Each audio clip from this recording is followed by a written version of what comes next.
আসসালামু আলাইকুম। Kohinoor mini kitchen and ব্লগের সবাইরে স্বাগতম। সবাই কেমন আছেন? অবশ্যই আল্লাহর রহমতে ভালো আছেন, আমিও ভালো আছি। অনেক দিন পর 10-15 দিন পরে ভিডিও নিয়ে চলে আসলাম। আসলে আমি বাবার বাড়িতে আসছি বন্ধুরা। এইখানে কোনো নেটওয়ার্কের কোনো যোগাযোগ করার কোনো নাই, কারণ এমবি বললেও নেটওয়ার্ক থাকে না, কোনো টাওয়ার নাই, আশেপাশে অনেক সমস্যায় পড়ে গেছি। সেই জন্য আমি ভিডিও করতেও পারি না, ছাড়তেও পারি না, কাউকে সাপোর্ট করতে পারি না। যে আমাকে সাপোর্ট করেন তাদেরকে অসংখ্য ধন্যবাদ। সত্যি আপুরা, আমি খুব দুঃখিত, আপনাদেরকে আমি সাপোর্ট করতে পারতেছি না বা আমার ভিডিও পৌঁছাইতে পারতেছি না। অনেক দিন পরে আজকে অনেক দূরে আরেক জায়গায় বেড়াইতে আসছি, সেই জন্য আমার আগের ভিডিও করা ছিল, ছাড়তে তো পারি না নেটওয়ার্কের কারণে, সেই ভিডিওটা আপলোড করলাম।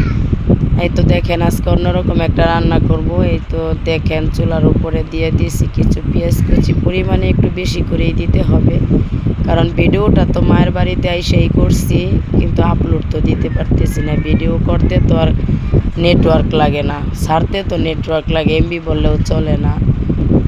পেঁয়াজটা দিয়ে হালকা ভেজে নিয়ে এখানে দিয়ে দিলাম মুরগির মাংস। এটা দেশি ডিম পাড়া মুরগি। এই মুরগিটা আমার আম্মু জবাই করছে আমাদের জন্য, আমার ছেলেদের জন্য। আর সাথে চিতই পিঠা বানাবে। এইভাবে মুরগি ভুনা করে চিতই পিঠা খেলে মজা লাগে। অনেক 1 কাপের মতন পেঁয়াজ দিয়ে হালকা ভেজে মুরগির মাংস দিয়ে একটু নেড়ে চেড়ে দিয়ে দিচ্ছে মোটা করে কিছু কাটা পেঁয়াজ আর কিছু আস্ত রসুনের কোয়া। এই তো দেখেন এইগুলা দিয়ে আমার আম্মু একটু তেলের মধ্যে সবগুলা একটু ভেজে নিবে। এটা ঝাল রোস্টের মতন করে অন্যরকম রান্না করে।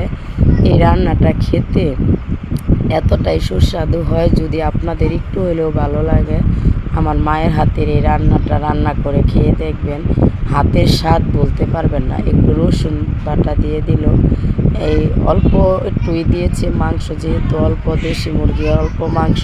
আর সবাই তো জানেন এক জায়গা থেকে আরেক জায়গায় এসে ভিডিও করা অনেক সমস্যা, অনেক আওয়াজ আসে, আশেপাশে মুরগির ফ্যাক্টরি আছে আমাদের এইখানে। আমার বাচ্চা কাচ্চা সবাই কথা বলতেছে, কেউ কিছু মনে করবেন না। দিয়ে দিল ধনিয়ার গুঁড়া আর দিয়ে দিল লাল মরিচের গুঁড়া। মরিচের গুঁড়াটা অল্প দিল, তরকারিটা মিষ্টি হবে, ঝাল মিষ্টি রোস্ট হালকা, বাচ্চারা খাবে রোস্টের মতন। আর দিয়ে দিল দারুচিনি, 6-7টা এলাচ, 3-4টা তেজপাতা। এখন এইগুলা দিয়ে সুন্দর করে নেড়ে চেড়ে কষিয়ে নিছে। এখানে কিন্তু কোনো পানি দেয় নাই, এখানে পেঁয়াজ থেকে পানি আসছে। আর দিয়ে দিল জিরার গুঁড়া। এটা হালকা ভেজে জিরাটা ব্লেন্ডারে গুঁড়ো করে নিয়েছে, সেই গুঁড়াটা দিয়ে দিল। আর এইখানে দিয়ে দেবে একটু রোস্টের মশলা, রাঁধুনি হালকা করে দিবে রোস্টের মশলা, ফ্লেভারটা রোস্টের মতো আনার জন্য। জাল রোস্ট দিয়ে দিল, লেবুদা চিপড়িয়ে গরুর দুধের মধ্যে রেখে দিয়েছিল, দইয়ের মতো হয়ে গেছে সেই দুধ। আর লবণ দিয়েছিল না, তাই স্বাদ মতো লবণটা দিয়ে এখন নেড়ে চেড়ে ঢেকে দিব আমার আম্মু।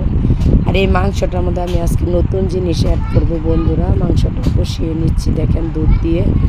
আর এই তো দেখেন এই পাশে আস্তে আস্তে ভেন্ডি তেলের পিঠা ভাজার পরে সেই তেলের মধ্যে ভেজে নিচ্ছে আমার আম্মু, তেলের পিঠা বানাইছে। সেই ভেন্ডিগুলো আমি আজকে মাংসতে দিয়ে দিব। আমার আসলে ছোট ছেলেটা ভেন্ডি খুব পছন্দ করে, সেই জন্য ওর জন্য ভেন্ডি দেওয়া। আর আমাদের নতুন একটা রেসিপিও হয়ে গেল, ঝোল দিয়ে রান্না করে নিল। তরকারিটা এখন কষানো হয়ে গেছে, ভেন্ডিটাও ভেজে নেওয়া হয়ে গেছে। সেই ভেজে নেওয়া ভেন্ডিটা এখন মাংসের মধ্যে দিয়ে 5-6 মিনিট ঢাকনা দিয়ে রান্না করে নেব। তেলটা ওপরে ভেসে উঠলে নামিয়ে নেব। বন্ধুরা আমার আবারও নতুন করে গলাটা আবার নষ্ট হয়ে গেছে ঠান্ডা লেগে। বাবার বাড়িতে আসছি, কারেন্ট থাকে না, প্রচুর ঠান্ডা। সবাই আমার জন্য দোয়া করবেন যেন তাড়াতাড়ি সুস্থ হই। তরকারিটা হয়ে গেছে, এই তো দেখেন মাখা মাখা রোস্টের মতন করছে। আর এটা চিতই পিঠা দেওয়া ভাত দিয়া খেতে খুবই মজা ছিল। আপনারাও খেয়ে দেখবেন এইভাবে রান্না করে। আর আপনারা সবাই প্লিজ আমার চ্যানেলটা সাবস্ক্রাইব করে পাশে থাকবেন, অল নোটিফিকেশনে ক্লিক করে দিবেন, বন্ধুবান্ধব আত্মীয় স্বজনের কাছে শেয়ার করে দিবেন। আর যারা অলরেডি সাবস্ক্রাইব করেছেন তাদেরকে অসংখ্য ধন্যবাদ। আর সবাই লাইক দিয়ে পুরো ভিডিওটা দেখে পাশে থাকবেন, কমেন্ট করে জানাবেন।